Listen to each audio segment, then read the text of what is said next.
punya tangan yang bisa menggenggam setiap janji Tuhan.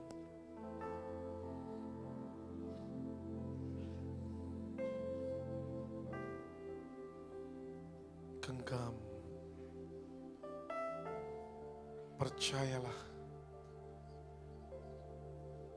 bahwa apa yang Dia katakan itu ya dan amin.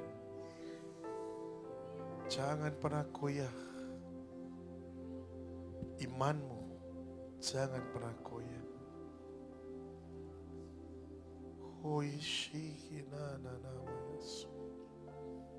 Jangan pernah goyah. Tinggal sebentar lagi. Tinggal sebentar lagi. Oh ya sekira.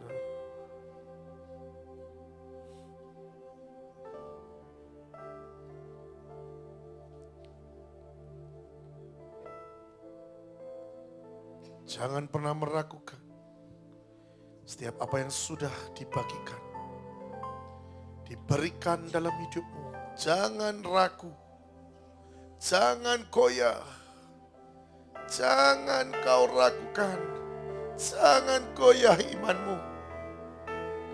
Pegang, genggam, genggam. Dia tidak pernah ingkar janji.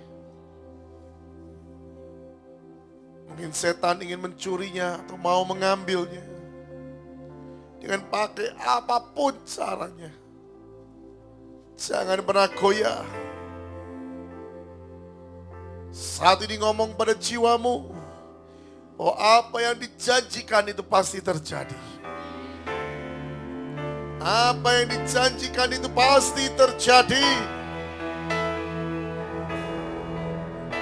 Oh Jesus.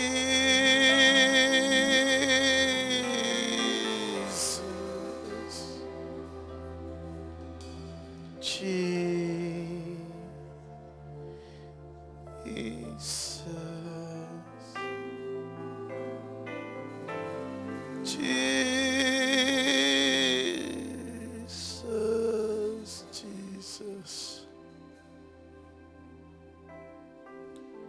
my Lord, my Savior. Oh Jesus, oh Jesus, Jesus, oh my Lord.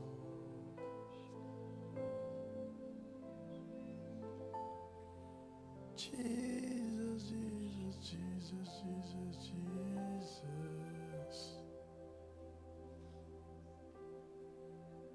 My Lord.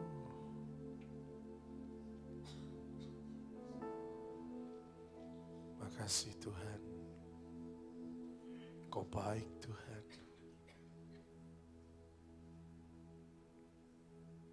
Kau baik Tuhan.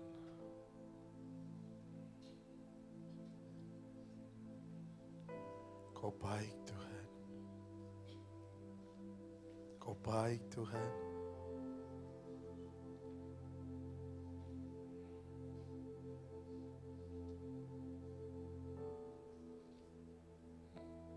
Makasih Bapa.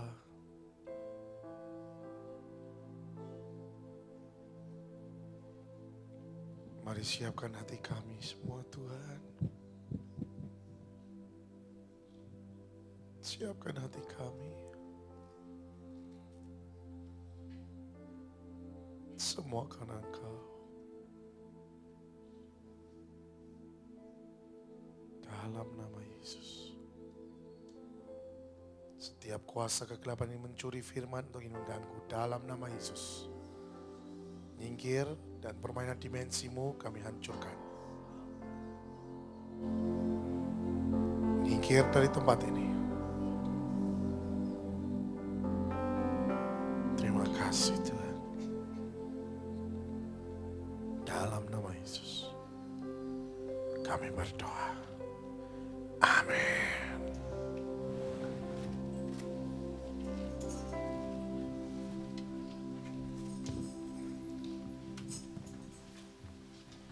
Saudara mau jadi kekasih-kekasih Tuhan? Untuk jadi kekasih Tuhan bukan sesuatu yang gampang, saudara. Tapi untuk menjadi kekasih Tuhan, ada harga yang harus dibayar. Bukan sesuatu yang sepertinya enak. Memang untuk menjadi kekasihnya itu luar biasa. Tapi ada harga yang harus dibayar. Kalau kita baca dalam Ibrani pasal yang ke-12, coba kita baca Ibrani 12. Bukan sesuatu yang hanya sepele untuk menjadi kekasihnya. Ibrani 12.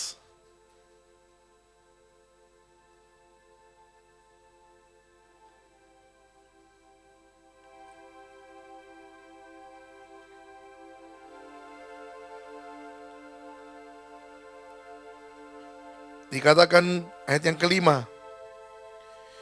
Dan sudah lupakah kamu akan nasihat yang berbicara kepada kamu seperti kepada kanak-kanak? Hai anakku, janganlah anggap enteng didikan Tuhan. Dan janganlah putus asa apabila engkau diperingatkannya. Karena Tuhan menghajar orang yang dikasihinya. Ia menyesah orang yang diakuinya sebagai anak. Jika kamu harus menanggung ganjaran, Allah memperlakukan kamu seperti anak. Di manakah terhadap anak yang tidak dihajar oleh ayahnya? Tapi jikalau kamu bebas dari ganjaran yang harus diderita setiap orang, maka kamu bukanlah anak, tetapi anak-anak gampang. Lihat saudara. Untuk menjadi kekasih-kekasih Tuhan, untuk menjadi anak yang disayang Tuhan, ada harga yang harus dibayar. Bukan sesuatu yang gampang. Yang pertama harus punya yang namanya kerelaan untuk dibentuk. Kerelaan untuk dididik. Kerelaan hati untuk masuk dalam proses Tuhan. Bukan hanya buka tangan, terima, amin, jadi. Saya percaya betul, pada waktu dibagikan, itu kau bisa tangkap dalam anugerahnya. Kau bisa tangkap di dalam anugerah yang dia berikan. Tetapi untuk mempertahankan itu terus ada dalam hidupmu, engkau ada sesuatu yang harus kau bayar. Banyak orang senang pada waktu diberikan dengan gratis. Tetapi lupa untuk memeliharanya. Sama dengan keselamatan yang kita punya.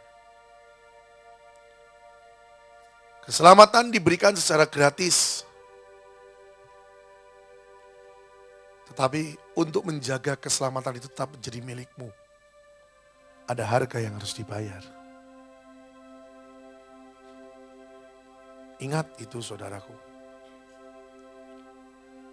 Seseorang yang mau dididik.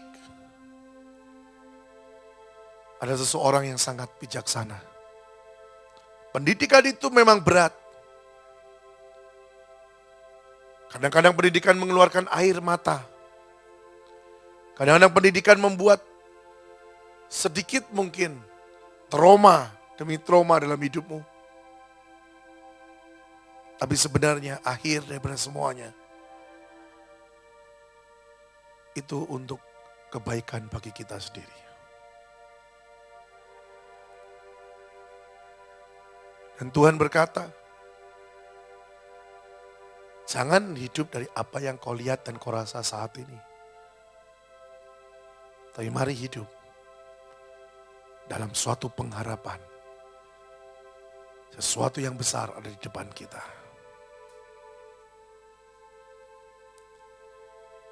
Biasanya setan cuman senang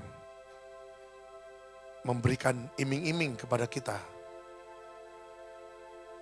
tanpa dia berkata, untuk dapatkan semua itu ada harga yang harus dibayar.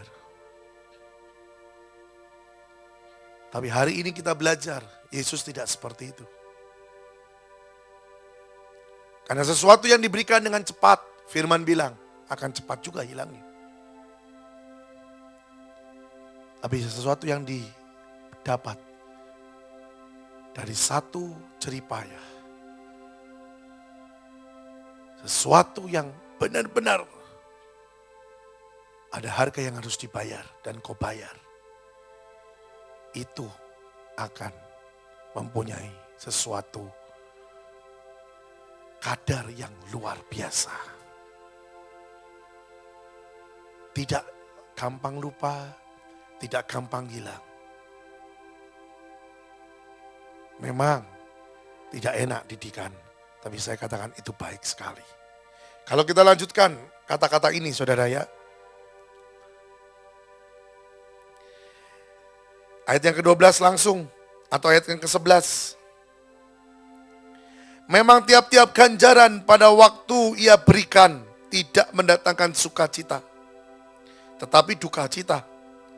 Tetapi kemudian ia menghasilkan buah kebenaran yang memberikan damai kepada mereka yang dilatih olehnya. Sebab itu kuatkanlah tangan yang lemah dan lutut yang goyah.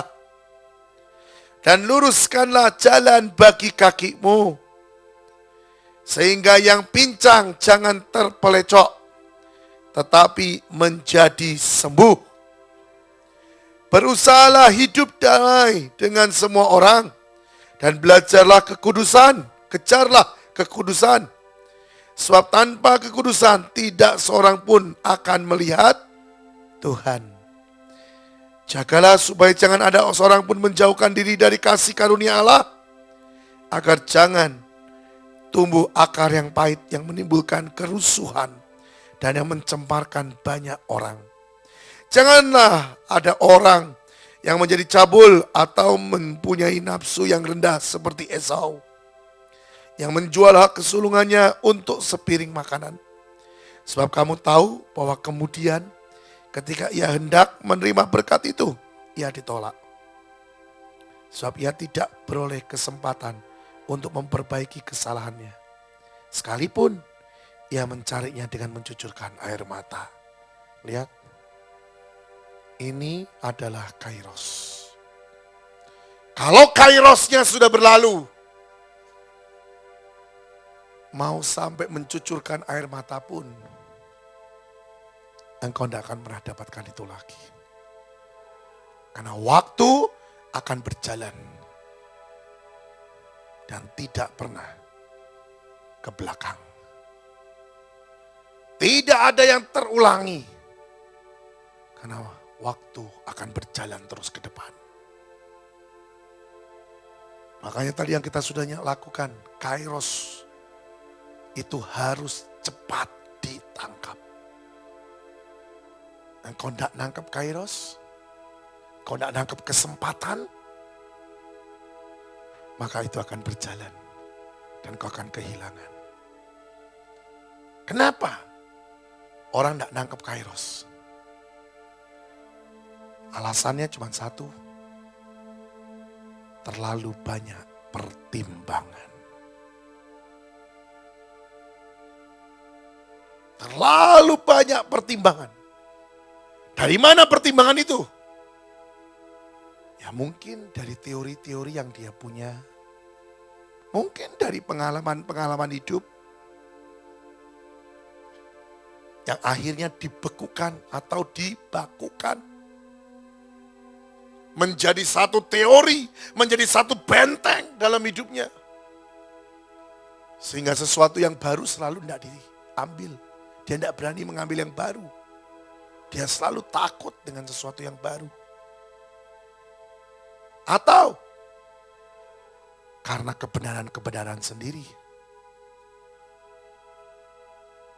Makanya pada beberapa waktu yang lalu, Tuhan kasih kita kata hineni. Kenapa kok kita dapat kata hineni?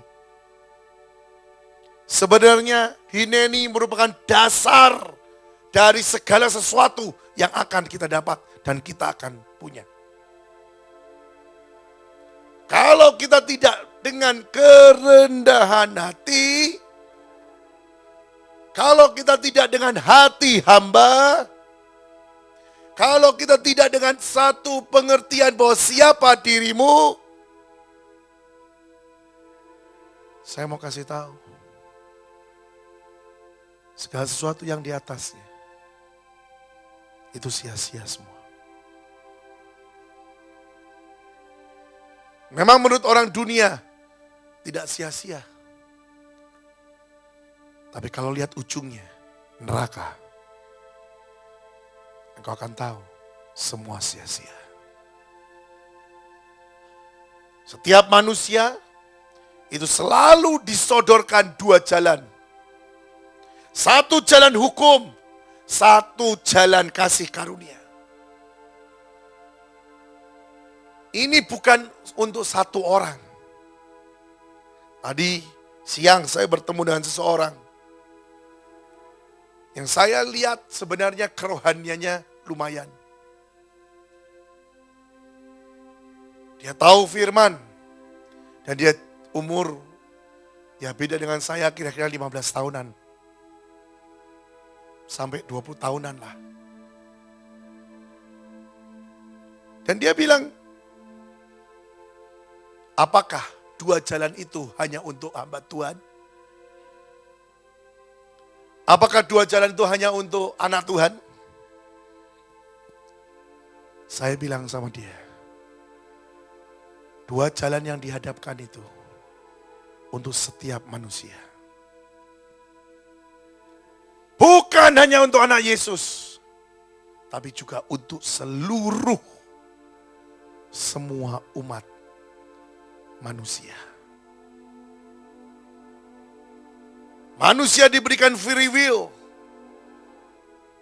Bebas menentukan sendiri apa yang akan dia ambil. Dan selalu dihadapkan dua jalan itu. Jalan hukum dengan jalan kasih karunia. Baca nanti dalam firman Tuhan. Ya, sudah menuju pada Wahyu.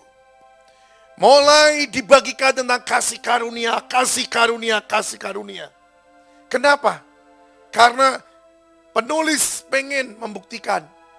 Sebenarnya Tuhan sendiri hatinya pengen supaya kita ngerti dengan sungguh.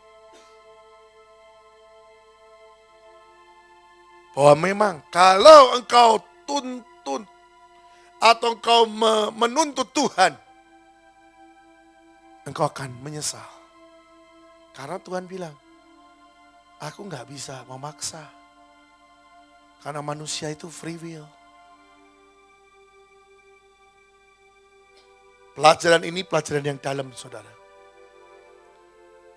Pada waktu saya mempelajari pelajaran ini, terus hari demi hari saya mempelajarinya.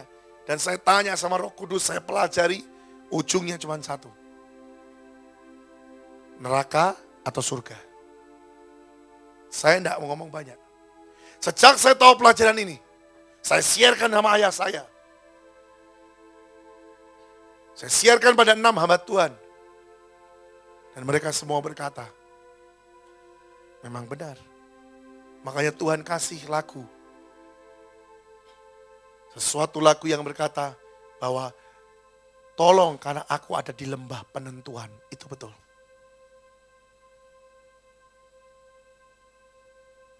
Karena setiap manusia yang mengalami ini, bahkan sadar tidak sadar, mereka dihadapkan dua jalan ini. Dan kalau tidak punya hineni, kalau hati hambanya kurang, kebanyakan memilih jalan hukum. Jangan bilang bahwa jalan hukum tidak kelimpahan. Firman bilang dengan jelas, kalau seseorang memilih jalan hukum, kekayaan, kelimpahan ada dalam hidupnya. Kalau memang benar-benar dia bisa mengambilnya dan menyelesaikan bagiannya dengan baik. Tetapi ujungnya neraka. Kenapa kok bisa ujungnya neraka? Karena akhirnya orang-orang yang memilih jalan hukum, maka dia akan berkata, aku gak butuh Tuhan. Karena aku bisa menentukan semua sendiri. Ini benar-benar loh saudara. Ini yang membuka sesuatu jawaban dalam pertanyaan dalam hidup saya. Kenapa ya orang di luar Yesus kok kaya, kelimpahan, sukses. Sedangkan yang di dalam istilahnya anak-anaknya Yesus kok enggak bisa seperti mereka ya. Tapi setelah saya ngerti pelajaran ini, saya lebih jelas. Karena ternyata kehidupan mereka enggak seperti anak-anak Tuhan, jujur. Karena apa? Mereka kerja keras dengan sungguh. Mereka benar-benar melakukan dengan target dan benar-benar mengusahakan dengan kekuatan sendiri, penuh kerja keras. Jadi, karena firman Tuhan bilang kok, orang kerja keras pasti berhasil. Tapi firman Tuhan juga bilang, kalau lu gak kerja, gak usah makan. Lu itu firman Tuhan ngomong gitu, betul gak? Lah yang kasihan adalah apa? Ini yang namanya satu pribadi yang sudah istilahnya mungkin kenal Tuhan Yesus, jadi anak Tuhan Yesus. Dia harusnya hidup di dalam jalan kasih karunia, kasih anugerah. Tapi karena dagingnya masih kuat, tidak ada atau kurang yang namanya hati hamba, akhirnya memilih jalan hukum, jalan keadilan. Nah pada waktu dia melakukan itu, ya namanya pengennya gampang. Pengennya buka tangan dapat semua. Ya ndak rajin, ndak mau kerja keras. Apa yang jadinya? Orang itu akan kepahitan. Dan akhirnya surga nggak dapat, neraka nggak dapat, dunia juga nggak dapat. Itu rugi besar. Mungkin saudara tanya, lah terus bagaimana Pak? Dengan kita semua. Tuhan sudah kasih tahu, dasarnya lah hineni. Kalau kau mau jalan di dalam jalan kasih karunia, kasih anugerah. Cuman satu. Yohanes 15. Tinggal di dalam Tuhan dan Tuhan di dalam kita. Jangan anggap itu gampang. Jangan anggap itu sepele. Bahkan hamba-hamba Tuhan, pelayan-pelayan Tuhan yang sudah punya nama, yang jemaatnya banyak, nanti kau bisa buktikan banyak yang tidak masuk surga loh. Karena mereka mengambil jalan hukum keadilan.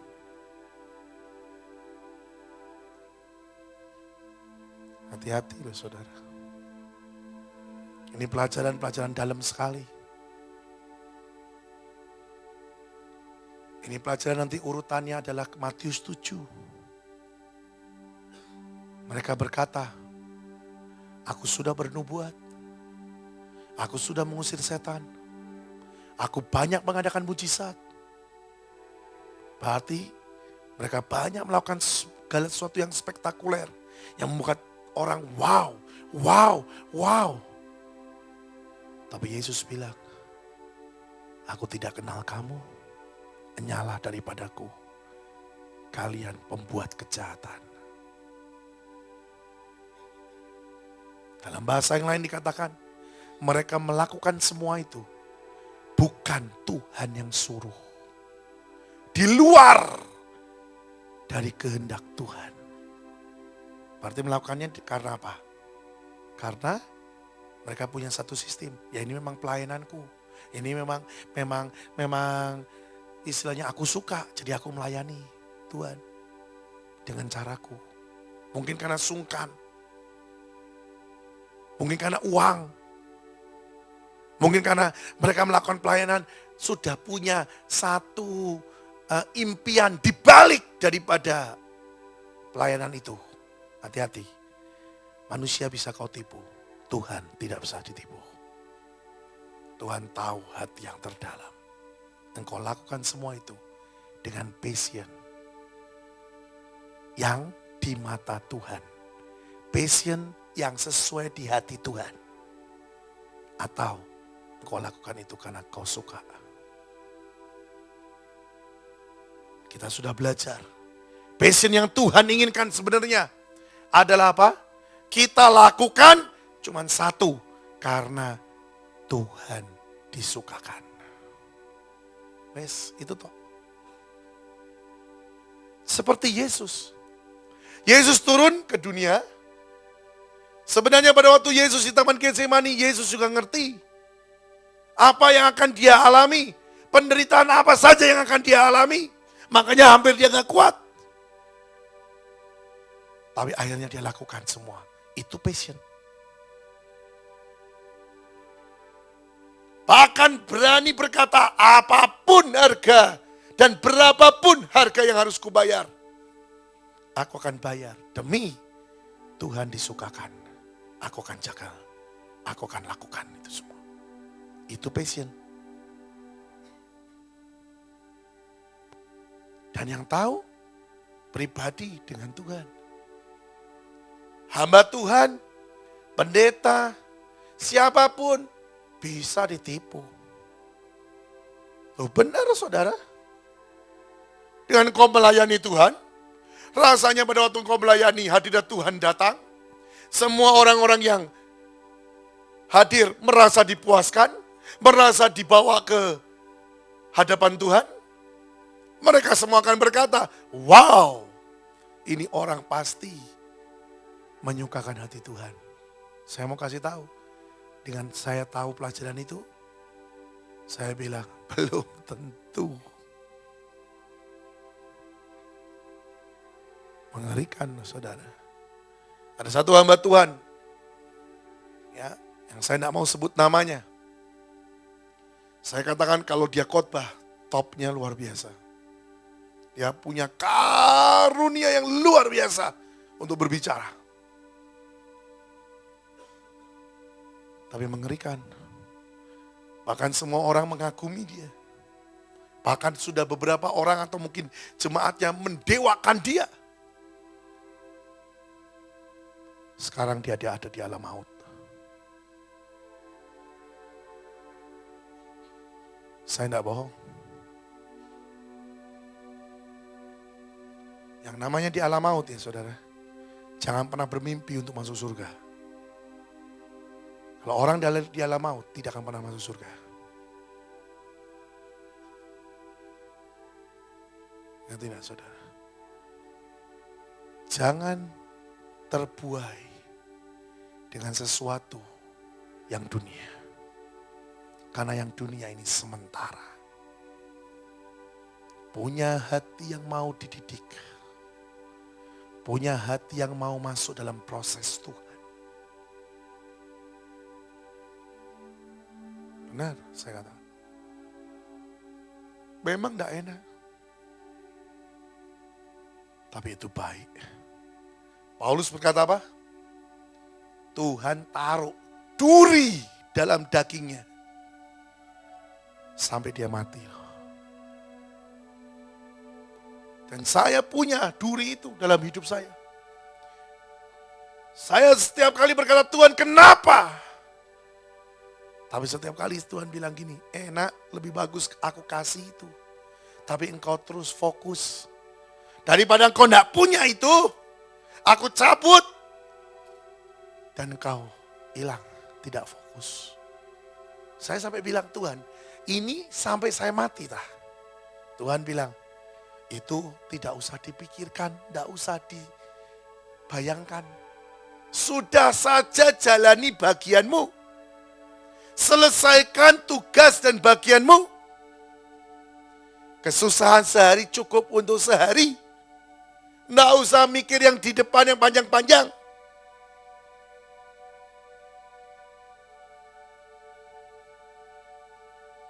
Untuk setia itu susah, saudara. Benar. Untuk tetap bisa bertahan dan berdiri dan benar-benar fokus, itu nggak gampang. Apalagi kalau sudah dilihatkan dengan hobi kita, kesenangan kita, impian kita. Ayo, itu sangat susah.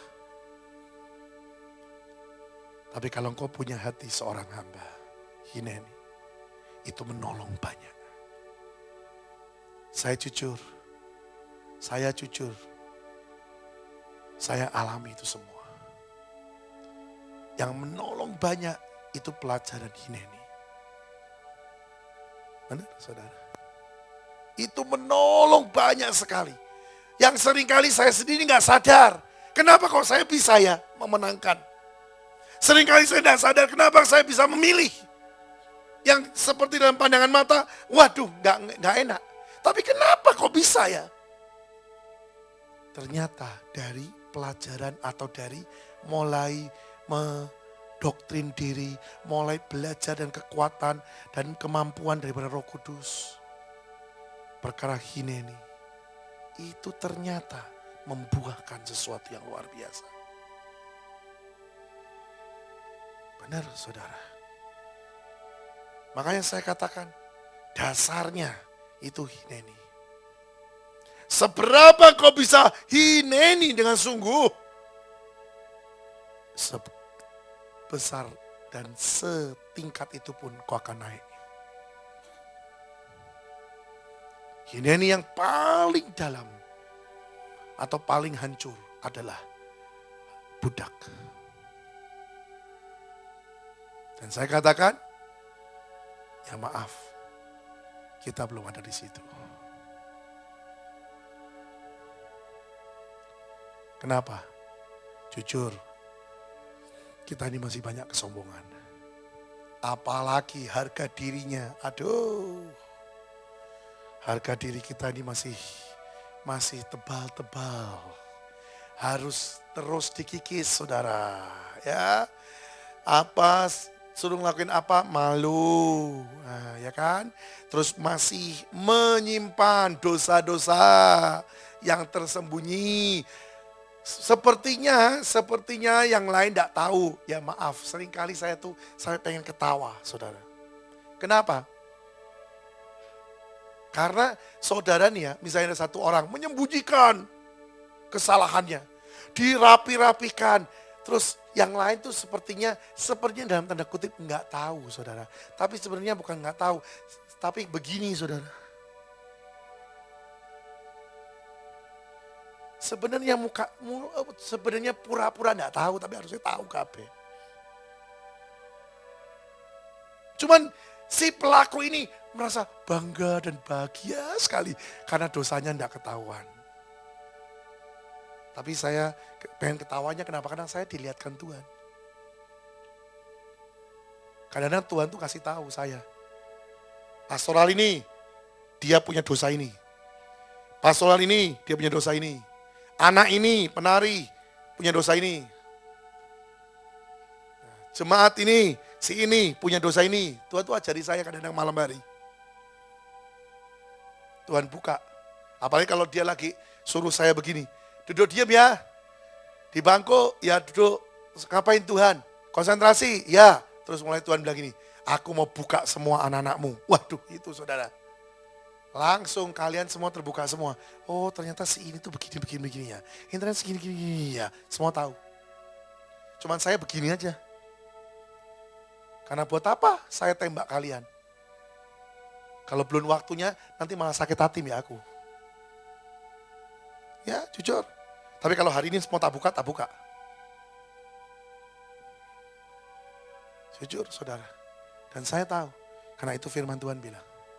Gak ada dosa yang bisa disembunyikan.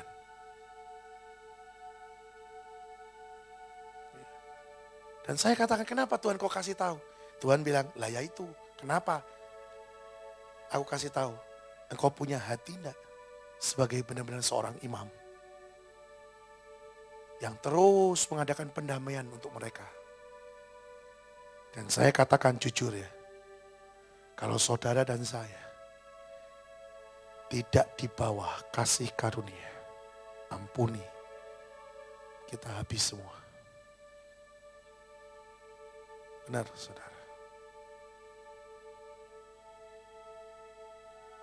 Benar, makanya tiap hari saya tuh disuruh mengadakan pendamaian. Makanya dia ngomong sama Panglima, itu benar loh saudara. Itu benar loh. Seringkali mereka itu, ya BB saya, telepon saya, sorry tolong adakan pendamaian.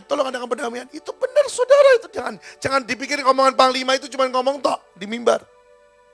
Itu benar loh saudara. Karena memang tugas saya yang saya lakukan. Tanya istri saya, setiap hari saya masuk hadirat Tuhan untuk mengadakan pendamaian. Karena kalau itu tidak terjadi, saya juga habis. Baca firman, yang kudus gak bisa bersatu dengan yang tidak kudus. Tadi kau bacakan, tadi perusahaan kita bacakan tentang kekudusan.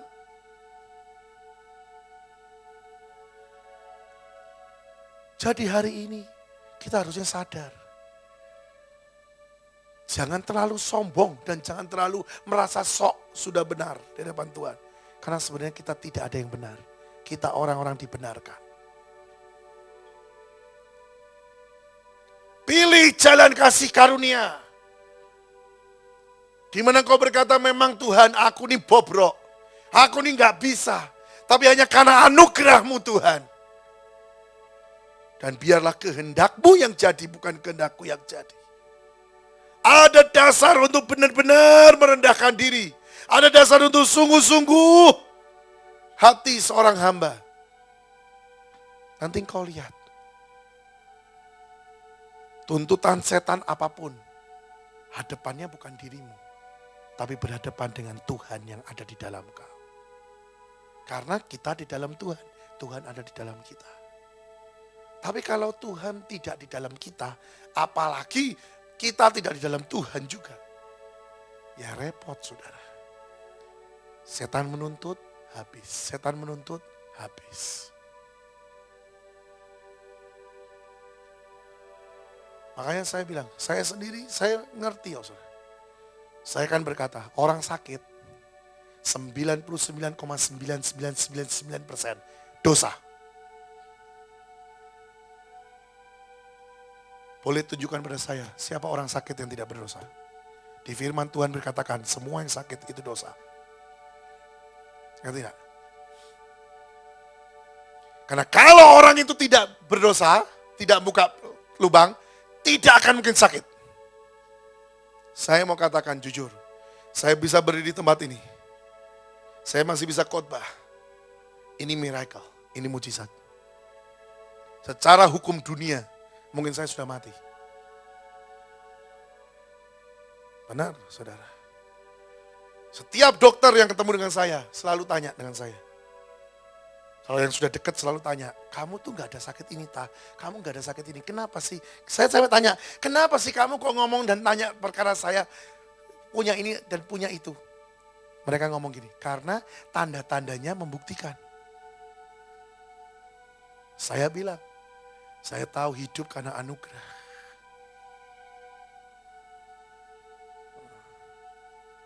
Benar saudara. Saya bilang, saya bisa hidup ini karena anugerah. Dia bilang, itu yang saya tahu.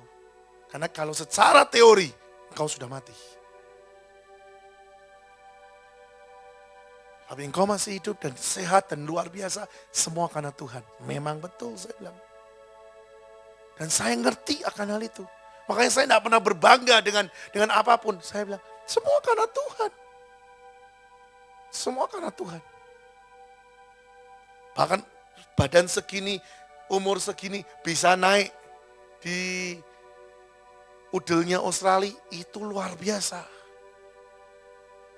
Gak ada yang berani sudah seperti saya naik Nanti tahu-tahu turunnya gelundung aja, sudah tinggal gelundung aja. Tapi ya bisa karena Tuhan. Saya tahu semua karena Tuhan. Jangan pernah merasa engkau mampu. Semua ini karena Tuhan, saudaraku. Makanya saya katakan, belajarlah sungguh karakter Hineni. Ini dasarnya yang luar biasa. Jangan memusingkan perkara berkate. Berkatnya itu gampang sekali. Tuhan mau berkati kita tuh terlalu gampang. Tapi Tuhan lihat, fondasinya kuat enggak. Buat apa berkat banyak, geliang masuk neraka, gak ada gunanya. Karena kau harus tahu, ada orang-orang tertentu juga yang upahan. Yaitu apa? Dia bekerja, dia diupah, ya sudah selesai. Tuhan bilang, sudah ya, aku tidak ada urusan lagi dengan kamu. Karena kamu sudah tak upah. Demi nama Yesus, jangan jadi seperti itu. Sungguh ini warning. Saul, dia jadi raja, dia ditolak, tetap raja loh. Tapi ujungnya bunuh diri. Hati-hati loh. Jangan bangga dengan, saya kan tetap begini Pak, tetap dipakai Tuhan. Ingat dengan Saul.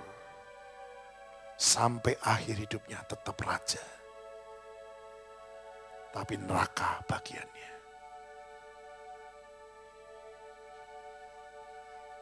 Kita harus sungguh-sungguh saat ini ngerti.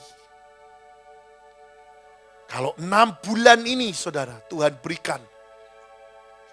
Untuk supaya saudara dan saya benar-benar bisa menikmati yang namanya firman jadi daging. Mimpi jadi nyata. Ayo kejar. Bahkan terbang lebih tinggi, lebih semangat larinya. Kerja keras. Sebelum tadi ya saudara, naik. Tadi Kosur juga ngomong sama saya, kita terlambat. Kita belajar dari pengalaman. Hanya perkara saya ngomong sama dia, tolong beresin ini. Ya, tapi nggak dikerjain. Atau nunggu. Sudah terlambat. Ini sudah waktunya tidak main-main, saudara. Jadi setiap kairos yang ada di dalam hidupmu, terima, ambil, lakukan. Jangan banyak mikir. Tidak usah banyak pertimbangan, lakukan sajalah. Terobos saja. Nanti Tuhan yang akan membuat yang tidak ada pun jadi ada. Yang tidak mungkin pun jadi mungkin. Pada waktu engkau melangkahkan kaki, itu jalan yang nutup terbuka semua. Tapi jangan ngomong gini, iya Pak, tapi tak tunggu juga tidak buka-buka. Ya nggak bisa. Jalan dulu. Jalan pasti buka. Jadi sekarang, jangan terlalu banyak pertimbangan.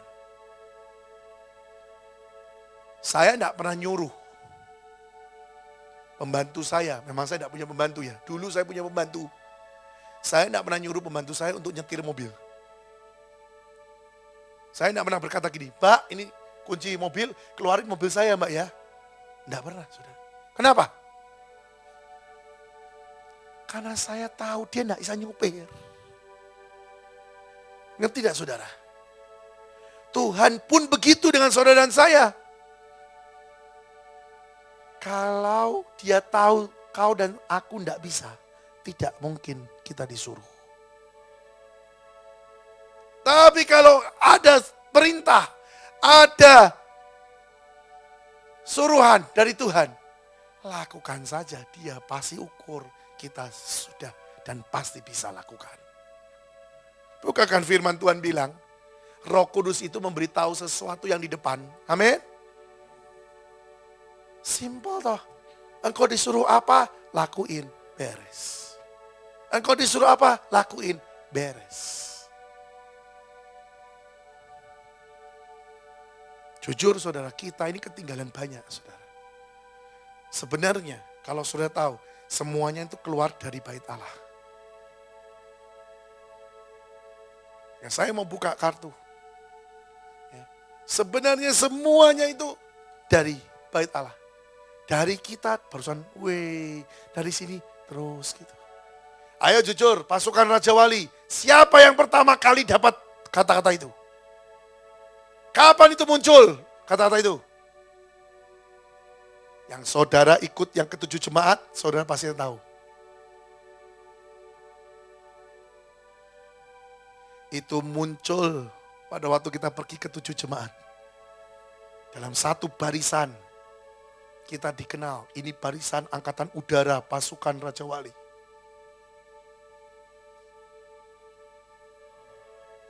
Tapi kita tidak meresponi dengan baik. Jujur aja. Bahkan lambang kita saja Raja Wali. Nggak ngerti, baca dan lihat tuh. Tapi kita nggak nangkap. Sampai tahun ini keluarlah pasukan Raja Wali. Lihat-lihat lambangnya yang ditaruh sama, di situ loh sama. Lihat tuh yang punya, nih emblem. Malu harusnya AOC, saya kasih tahu. Ini tuh sesuatu yang seperti menampar kita. Ya, saya mau katakan ini dengan jujur. Sampai berapa lama saudara dan saya mau bertobat? Ayo. Kasihnya Tuhan itu loh. Memberikan kita sebenarnya yang pertama terus. Tapi kita tidak pernah menangkap kairos. Ini sudah ada lagi nih saudara. Ibu In kemarin ngomong dengan saya begini. Kita ini harus nyata dan yo nyata apa? Aku bilang gini. Kayak kamu di Israel. Benar-benar kan kamu pada waktu berkata hujan akhir netes. Iya Cik. Ini waktunya harus jadi seperti ini. Sudah tahu? Itu sudah terjadi loh di AOC. Di Palembang. Saya dengar kemarin sore 20 berlian sudah turun. Jujur itu sedang saat ini jadi tujuannya 6 hati. Sesuatu yang real turun. AOC sudah duluan. 20 berlian. Bahkan yang 2 terakhir besar-besar. Saya tanya, kok bisa datang lagi? 2 lagi.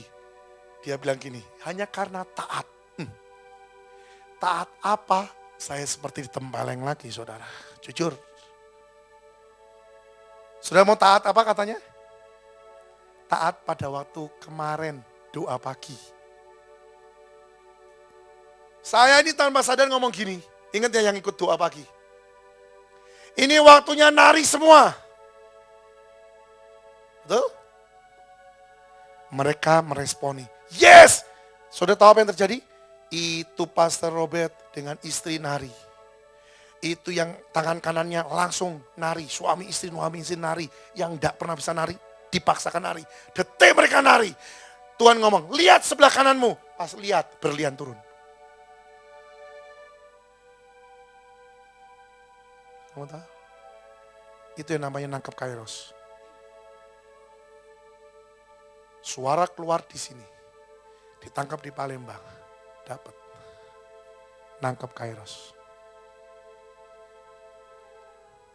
Saya jujur dengar, ini demi kebaikan kita lah. Saya kayak ditempeleng lagi. Harusnya itu bagian kita. Harusnya di sini turunnya. Tapi kalian tidak meresponi.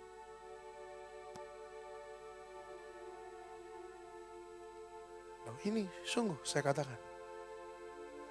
Mereka meresponi langsung dapat. Detik mereka dapat. Semua bilang, wow luar biasa ya.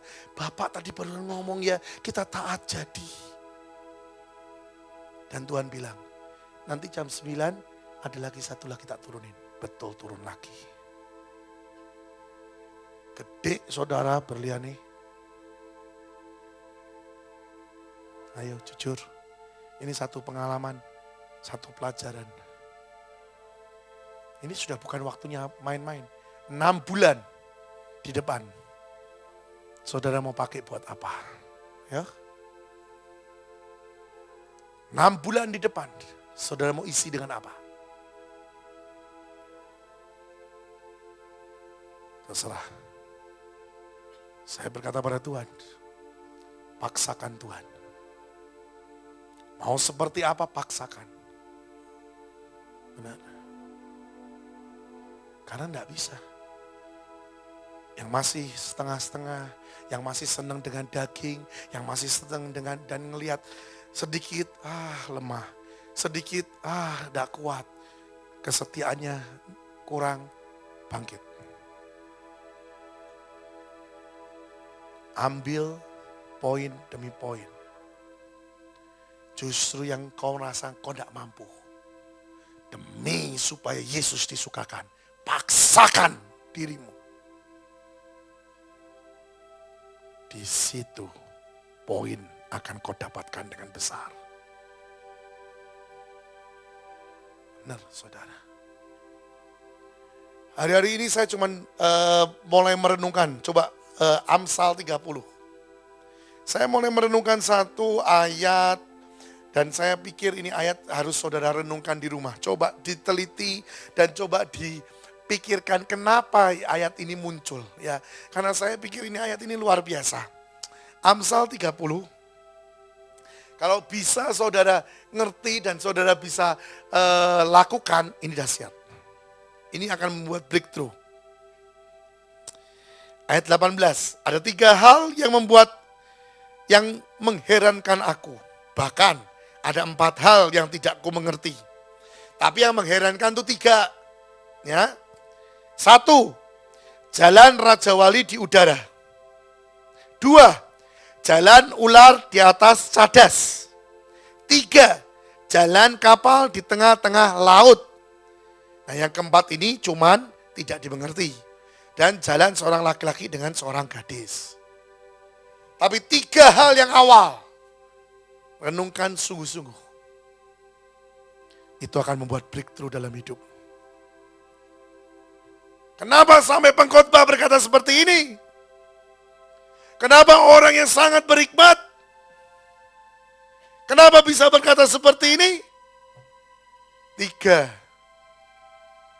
hal ini yang membuat luar biasa. Pada waktu saya baca ayat ini, muncul. Dan saya bilang, ini ayat pasti akan dahsyat. Dan Tuhan bilang, ini ayat akan membuat breakthrough. Kalau benar-benar dimengerti dan dijalankan. Yang pertama, jalan Raja Wali di udara. Kita sudah tahu, badai dia makin tinggi, menuju pada matahari. Ternyata matanya itu ada selaputnya. Di mana kalau dia mandang matahari, dia tidak akan mati. Tapi kalau burung-burung lain ngikutin dia, memandang terus matahari, terus makin tinggi, mandang matahari, apa yang terjadi? Burung-burung itu akan mati terbakar. Nah ini matanya harus dilapisi kalau Raja Wali itu. Ya, kenapa sampai dikatakan, ya ini pelajarannya dalam sih. Tapi kenapa kok sampai dikatakan jalan Raja Wali di udara? Nah, jalan ular di atas cadas. Nah, kenapa? Terus yang ketiga, jalan kapal di tengah-tengah laut. Nah, kita harus ingat, kapal tengah-tengah laut itu memang kehidupan manusia. Ya kan? Nah, 3 hal ini cari, minta Roh Kudus, artikan. Minta Roh Kudus terus, artikan. Sesuai dengan keperluan, sesuai dengan tingkat kalian masing-masing. Kalian tangkap, kalian bilang, mari Roh Kudus aku mau jalani. Aku mau jalani. Benar-benar. Aku tidak mau cuma sekedar tahu teori ini. Aku mau jalani. Dan aku akan keluar sebagai pemenang. Breakthrough terjadi. Jangan pernah berkata tidak bisa. Sangat mungkin semuanya. Karena kita hidup bukan di hukum. Bukan di jalan hukum. Tapi kita hidup dalam kasih karunia. Dimampukan Yang tidak ada jadi ada. Yang tidak mungkin jadi mungkin. Saya mau katakan ini sesuatu yang luar biasa loh saudara. Makanya saya katakan, saya kemarin berkata, saya akan buat satu terobosan breakthrough. Benar saudara, breakthrough. Hari ini tadi barusan beres semua. Ya. Dan saya kasih tahu, itu enggak mainan saudara. Tergantung dengan tingkatanmu, tergantung dengan siapapun dirimu, tergantung dengan hatimu dengan Tuhan seperti apa. Tapi ini sungguh-sungguh terjadi. Ya. Pada waktu saya berkata, persembahkan sesuatu yang sakit. Nggak taunya kan yang salah satu menangkap adalah ibu. Ibu nangkep. Dan semua tabungannya yang saya sendiri nggak tahu. Saya baru tahu setelah dia kasih tahu. Saya pikir kok ternyata nyonyaku ini punya uang banyak juga ya. Jujur saudara, saya nggak tahu. Tapi setelah dia share, saya baru tahu. Jadi saya bilang gini, oh ternyata dia punya uang. Dan itu uangnya dia kasihkan semua, itu sakit buat hidup dia. Sakit, dia nangis berkali-kali. Dan sudah tahu. Pada waktu dia kasihkan, Tuhan ganti. Tuhan ganti. Bahkan lebih dari 100 kali lipat. Iya, saudara. Lebih. Ya. Saya sampai bingung. Saya sampai bingung, saudara. Ini saya tadi barusan saya selesaikan semuanya. Saya ini mau jual mobil Jaguar, nggak laku-laku, saudara. Sampai tak titipin juga nggak laku. Singkat cerita, setelah dia mempersembahkan